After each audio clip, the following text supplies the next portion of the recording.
અર્પણ, સોમનાથમાં અત્યારે કેવી તૈયારીઓ થઈ રહી છે, ત્યાં કેવો માહોલ છે, બતાવશો? બિલકુલ મિત્તલ, જે પ્રમાણે પ્રધાનમંત્રી નરેન્દ્ર મોદી આવતીકાલે હજી સાંજે અહીંયા સોમનાથ ખાતે પહોંચશે, પરંતુ તેમના આગમન પૂર્વે છેલ્લા કેટલાય દિવસથી જે તડામાર તૈયારીઓ છે તે ચાલી રહી છે. રાજ્ય સરકારનું આખું વહીવટી તંત્ર, મંત્રીમંડળના વિવિધ મંત્રીઓ સમયાંતરે અહીંયા મુલાકાત લઈ રહ્યા છે. સમગ્ર વિસ્તાર પોલીસ છાવણીમાં ફેરવાઈ ગયું છે.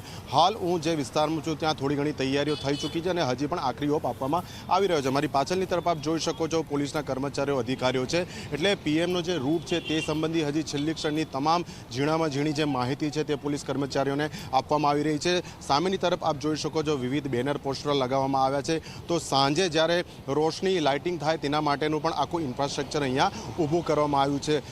સોમનાથ મંદિરેથી સિટીની તરફ બહાર તરફ નીકળતો આ રૂટ છે કે જ્યાં 11મી તારીખે સવારે પ્રધાનમંત્રી નરેન્દ્ર મોદી પ્રથમ તો સોમનાથ મંદિરે પહોંચશે સર્કિટ હાઉસ ખાતેથી, જ્યાં તેઓ વિશેષ પૂજા અર્ચના કરશે, સોમનાથ દાદાના દર્શન કરશે. તે બાદ જે શૌર્ય યાત્રા છે, 108 અશ્વ સાથેની જે વિશાળ યાત્રા નીકળવાની છે, જેનામાં ખુદ પ્રધાનમંત્રી નરેન્દ્ર મોદી પણ ઉપસ્થિત રહેવાના છે. રાજ્યના મુખ્યમંત્રી, વિવિધ ભાજપના નેતાઓ, બહારથી પધારેલા સાધુ સંતો હોય, અન્ય ખૂબ જ મોટી સંખ્યામાં પધારેલા ભક્તો હોય, આ તમામ સાથેની આ વિશાળ યાત્રા નીકળશે. તે બાદ લગભગ 11 વાગ્યા બાદ બપોરના સમયે નજીકનું જે ગ્રાઉન્ડ છે ત્યાં વિશાળ જનમેદનીને પ્રધાનમંત્રી નરેન્દ્ર મોદી સંબોધન કરવાના છે.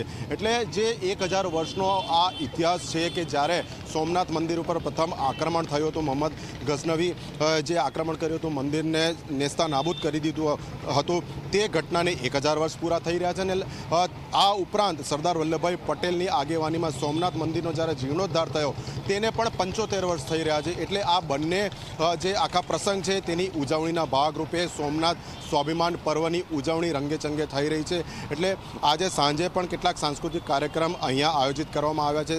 સાંજ બાદ જ્યારે રોશની લાઇટિંગ શરૂ થશે ત્યારે આખા નગરનો નજારો અલગ હશે. એટલે હાલ તો તમામ તૈયારીઓ છે, કારણ કે પ્રધાનમંત્રીનો અતિ વીવીઆઈપી મૂવમેન્ટ સાથેનો રૂટ છે તેને ધ્યાનમાં રાખીને સતત અહીંયા પોલીસના જે અધિકારીઓ છે, સુરક્ષા સંબંધી છે, કારણ કે પ્રધાનમંત્રી જે રસ્તાથી પસાર થવાના છે તેનું સતત મોનિટરિંગ કરવામાં આવી રહ્યું છે. આપ જોઈ શકો છો, જે આસપાસના જિલ્લાઓમાંથી પણ વિવિધ જે સરકારી કર્મચારીઓ છે, સ્ટાફ છે, તેમને અહીંયા લાવવામાં આવ્યા છે. તો પોલીસ અધિકારીઓ પણ એટલી જ મોટી સંખ્યામાં અહીંયા આવ્યા છે. એટલે આ તમામ તૈયારીઓને આખરી ઓપ આપવામાં આવી રહ્યો છે. હજી પણ છેલ્લા સમયનું સિક્યુરિટી જે રિહર્સલ છે તે સમયાંતરે પોલીસ અધિકારીઓ દ્વારા કરવામાં આવશે. પરંતુ એટલું ચોક્કસ છે કે સોમનાથનો જે ઇતિહાસ છે, લાખો કરોડો ભક્તોની જે આસ્થા સોમનાથ દાદામાં જોડાયેલી છે, તેમના માટે આ ગૌરવનો પલ છે. કારણ કે જ્યારે સોમનાથનો જે ઇતિહાસ હતો તેને વિદેશી આક્રમણો તે સમયના તેના દ્વારા જે ભૂસવાનો, નેસ્તા નાબૂદ કરવાનો પ્રયત્ન કરવામાં આવ્યો હતો.